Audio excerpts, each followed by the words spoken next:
You know what else I was thinking too? Is it a way where we can make these, like, blow them up a little bit?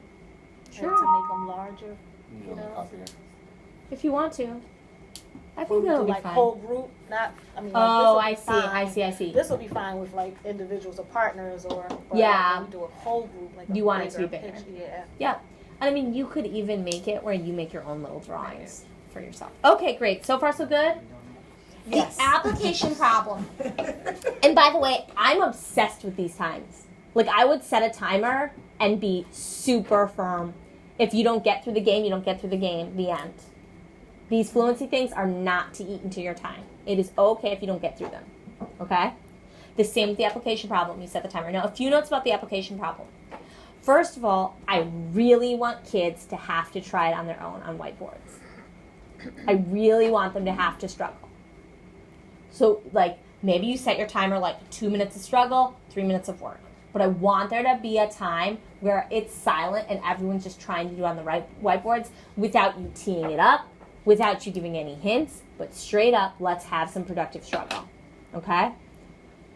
What we're going to use, and you're going to see this referred to in the text, is something called RDW. RDW is read, draw, write. So you can still, of course, read the problem to the kids,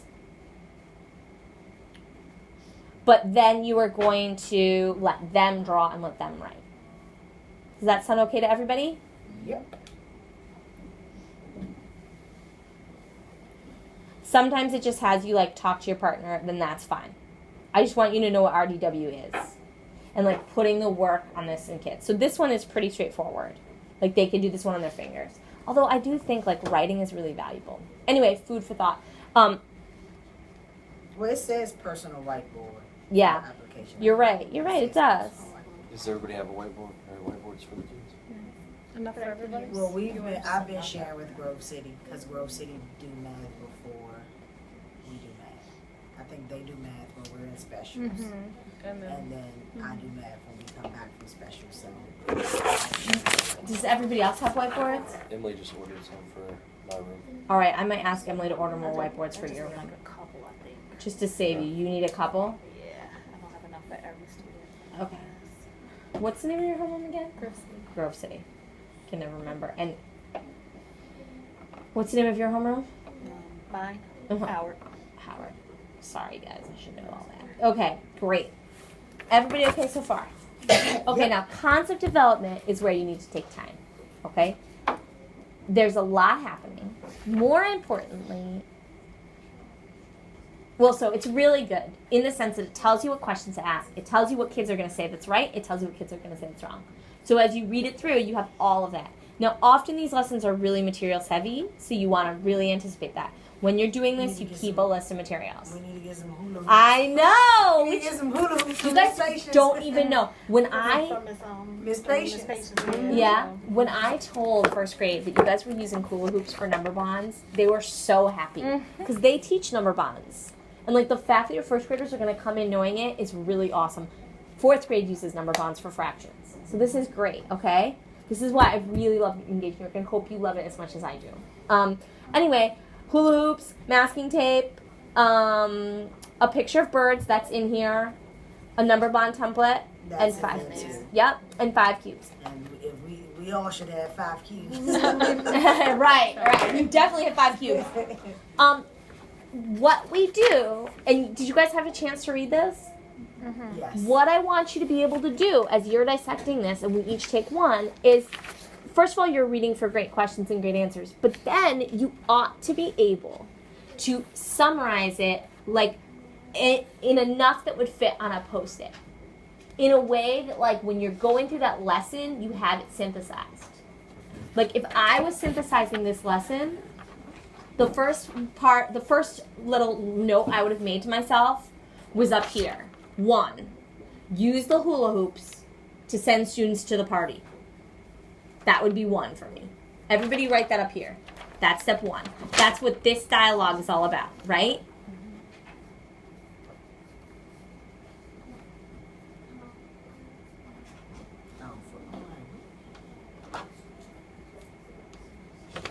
Two, use the chicken and the geese to make a number bond picture.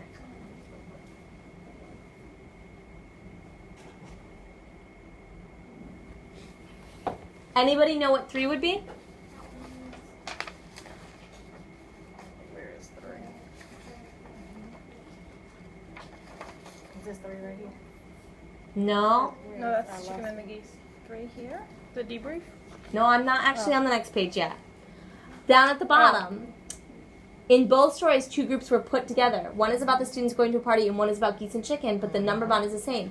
Turn and talk to your partner. Partner A, tell a put-together story about apples and bananas that matches the same number bond. Do you see how carefully you have to read and kind of chunk this into being like, oh, now they're starting something new? In my mind, this lesson is 4 slides, right? There's a slide about people going to a party, but it's not slides, right? There's a slide about chicken and geese. That one can be a slide. Slide 3 is about make a put-together story, right? You do a put-together story about apples and bananas. You do a put-together story about monkeys and lizards.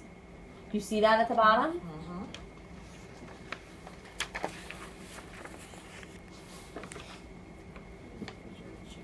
4. We can use the chicken and geese, though, to tell a takeaway story. Do you see that? The one where it says 5 birds show that we have 3 geese and 2 hens. No. Yeah? Let's take apart stories to match the number bond. Mm-hmm. So you say, I could use this story to write the number bond. Do you see it? Going this way, put together. And then I can use it the other way, take apart. Does that make sense? Yeah. Now it's part 5. So part 4 is, let me show you how I can use the same picture to make take apart. Now you do some take apart stories.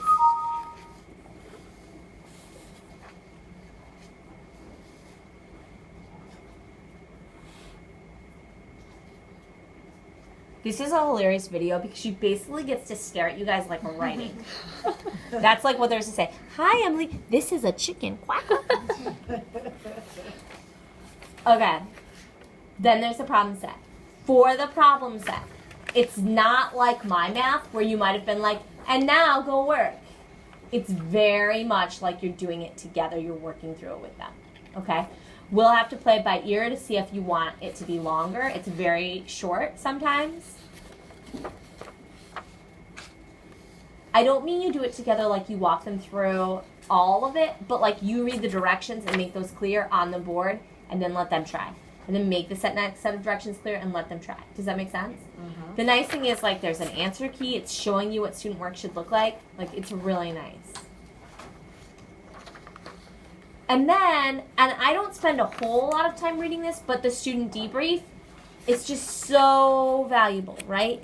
It's a way to come, and people often skip this, like bring it all back together. What's the closing? Like how can I tie this all up? These are such good, so what new type of drawing did we use today, right? Which story was about putting together? Which story was about, these are great, like checks for understanding, having them do a turn and talk. You want to really preview, like, which one of these am I going to do? Does that make sense? Complete the IP like you're a kid. Otherwise, you're going to have trouble helping your kids through it. Like, you literally, here, Emily, you literally have to actually do it. Because in actually doing it, you will answer some of your own questions about what it should look like. Like, I decided not to draw butterflies. I decided to draw circles, right? That was something that I would need to give them instructions about doing. Or like up here where it says how many, we're going to put numbers, right? Here we're going to draw it. And then there's homework. Yeah, this is the problem. Because they get